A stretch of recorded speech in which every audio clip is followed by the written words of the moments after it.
నాకు తెలిసినంత వరకు డాక్టర్స్ డ్రైవర్స్ ఇద్దరు ప్రాణాలు కాపాడతారన్న. కానీ డాక్టర్స్కి ఉండే వాల్యూ డ్రైవర్స్కి లేదు. ఎందుకో నాకు అర్థం కాదు. ఈ మాట నేను ఎందుకు చెప్తున్నానో మీకు లాస్ట్లో అర్థమవుతుంది. లాస్ట్ వరకు చూడండి వీడియో.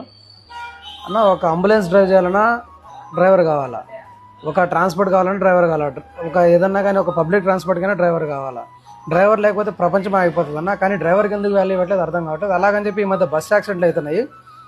అట్లే ఇదే విధంగా వేసుకుంటే డాక్టర్స్ అందరి ప్రాణాలు కాపాడరు. అది మన చేతుల్లో కానిపోయినది. అలాగే డ్రైవర్ కూడా కావాలని ఎవరు చేయరన్నా. ఎందుకు కావాలని చేయడంటే ఫస్ట్ డ్రైవర్ ప్రాణమే పోతాయి, తర్వాత వెనకలు ఉన్న ప్రాణాలు పోతాయి. అంతేగానని చెప్పని డ్రైవర్ది తప్పంటే అది కరెక్ట్ కాదన్నది. ఈ విషయం నేను ఎందుకు చెప్తున్నానంటే, పొద్దున నేను వేరే దగ్గర ఒక పార్కింగ్లో ఉన్నప్పుడు ఒక డ్రైవర్ నా దగ్గరికి వచ్చి నాకు 100 రూపాయలు అండి, మా సార్ పైకి వెళ్ళాడు, నాకు అన్నం ఆకలితుందని చెప్పి అనగానే చాలా బాధ అనిపించింది. అందుకోసం అని చెప్పి ఈ వీడియో తీయాల్సి వస్తుంది. సో డ్రైవర్స్కి రెస్పెక్ట్ ఇవ్వండి అన్న. Thank you.